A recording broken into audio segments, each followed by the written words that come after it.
Alright, so I honestly can't believe that this little guy has already been in my wrist for 3 months now. Time flies! What is going on, guys? Hopefully you guys are all having a fantastic day. Christmas is coming soon. That's why I already put my Christmas tree up. Since Christmas is coming soon, I know a lot of you guys are interested in purchasing or in asking for the Apple Watch Series 5. And in this video, I wanted to tell you my experience. How has the Apple Watch Series 5 been after 3 months of experience? I kind of wanted to review the Apple Watch Series 5 again 3 months later, because with the Apple Watch Series 5 review that I uploaded, I spent like 2 weeks with the watch. So in this video, I wanted to let you guys know if the features that are new with the Apple Watch Series 5, are they worth it? Has my opinion changed? How's the durability? How's the battery life? I know a lot of you guys have been asking me for the battery life because there's been so much drama with the battery life on the Apple Watch Series 5. Alright, so yeah, let's start talking about the battery life. How has the battery life been on the Apple Watch Series 5 for me? And I have to say, it was better on the Apple Watch Series 4. After testing it for 3 months, I can confidently say that the battery life on the Series 4 is definitely better. I'm left with around 20% of battery life, which isn't the best. So hopefully with the Apple Watch Series 5, Apple will seriously drastically improve the battery life of the Apple Watch, because if you want to sleep track, for example, it's basically impossible. You have to charge, your Apple Watch in the morning, and I don't really like to do that, so I'd end up not tracking my sleep because of this. So that's kind of annoying. The Fitbit can last you so much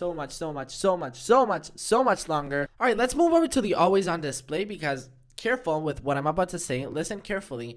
The always on display is my favorite Apple Watch feature that Apple has ever put in the Apple Watch. Not my favorite Apple Watch Series 5 feature, because there's basically not a lot of features on the Apple Watch Series 5, but it is definitely my favorite, or if not one of my favorite features on the Apple Watch now, because we've had a lot of new features over the time, with the Apple Watch Series 1, the 2, the Series 3, the Series 4, and now the Series 5. But the always on display is definitely the feature that I've noticed the most that it's there. It's actually pretty funny, because there's a lot of people telling me, hey, that's a cute Mickey Mouse watch you have there. And I'm like, no, it's just the Apple Watch, but you can actually change your watch face. So it's pretty interesting to see how people can actually, because the always on display, the main feature on this is that you can always look at the time. But it's pretty interesting to know as well that people also look at your watch now. People actually look at your watch face now. If you're having a nice dinner, I wouldn't put, the activity rings watch face. I would put a classier watch face. So that's something that, I haven't heard a lot of people talking about, but people actually can see your watch face,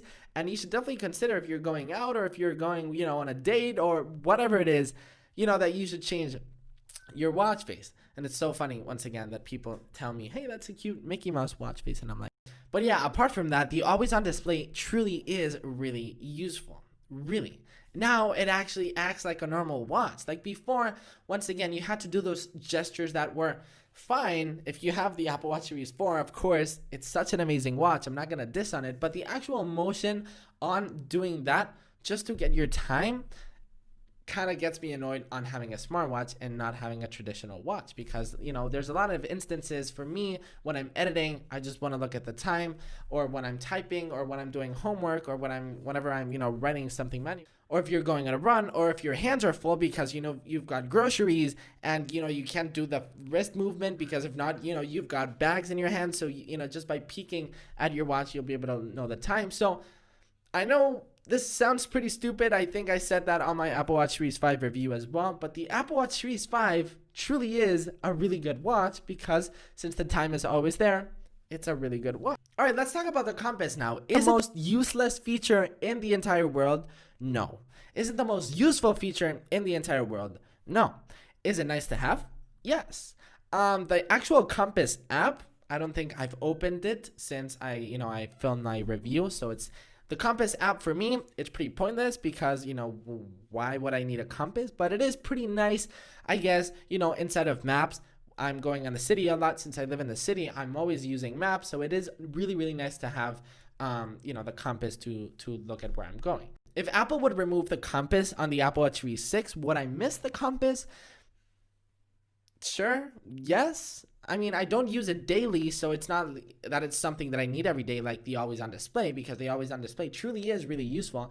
But the compass is a feature that it's like, when I use maps on the watch, it's nice to have, but it hasn't changed my life dramatically and hasn't changed my lifestyle dramatic. But yeah, I guess compass is fine. So as you guys know, I got the Apple Watch in titanium, so I wanted to briefly talk about the titanium, the actual casing, the actual material in this video, and I'm loving it. I love the titanium. I'm really happy with it. It's really light, so it's way much lighter than stainless steel, and it is really scratch resistant. I've gotten like a couple of scratches, not much, but compared to me having a stainless steel, the stainless steel scratches like crazy. As you guys can see, I mean, it doesn't show that many scratches. I've got a couple really small ones, but it is pretty much scratchless. I mean, after 3 months of hardcore use, I can barely see any scratches on the actual display. Since it's actually made of sapphire, I've had no scratches at all whatsoever, so that's really nice. The actual casing, if you can afford the titanium, I definitely recommend it. Definitely, it is definitely worth your money. One feature that is new with the Apple Watch Series 5 is the international emergency calling, and I just haven't used it yet because I haven't had an emergency internationally. But once again, this is something that, you know, I always like to mention because it's always really nice to have. Having the relief that I can just be wherever the heck I am in the world and I can press the button and I'm calling emergency services wherever I am in the world. That is amazing. Hopefully I won't need to use this. Hopefully you guys won't need to use this, but it's something that I definitely have to. Is the Apple Watch Series 5 worth it? Yes, it's definitely worth it. Is it worth it if you're coming from an Apple Watch Series 1? Yes. Is it worth it if you're coming from an Apple Watch Series 2? Yes. Is it worth it if you're coming from an Apple Watch Series 3? Yes. Is it worth it coming from an Apple Watch Series 4 is the question. These type of questions are always really hard to answer because it all depends on your budget, how much you want to spend. You know, is the Apple Watch really important to you? For me, the upgrade from the Apple Watch Series 4 to the 5 has been worth it for me. Yes, it has. It hasn't been like the biggest change, but I've really appreciated the new titanium material. I'm loving it. It's a new look that, you know, I've always gotten kind of the same looks with the Apple Watch, with the Series 1, the Series 0, the 2, the 3, the 4, and now I'm finally having like a new look. I've appreciated, and then the always on display is a really awesome feature once again. So it all depends to you. Is the always on display something that you really think you're gonna like? Which, trust me, it is a really big deal, but it's only one feature, basically. You're basically paying the Apple Watch Series 4 for that always on display. So I don't think, honestly, for most people, the Apple Watch Series 5 will be worth the upgrade from the Series 4, but maybe for some people like me, they might think it's worth it. So it's all up to you on how much you really truly think that the always on display truly is an important feature with the Apple Watch. So yeah, guys, that's pretty much it. Don't forget that you guys can check all my Apple Watch Series 5 content, my review, my unboxing, and the vlog on me actually going to pick it up. If you're new to the channel, welcome. I do a bunch of content like this one. So yeah, that's been it. I guess I will see you at the next one. Peace.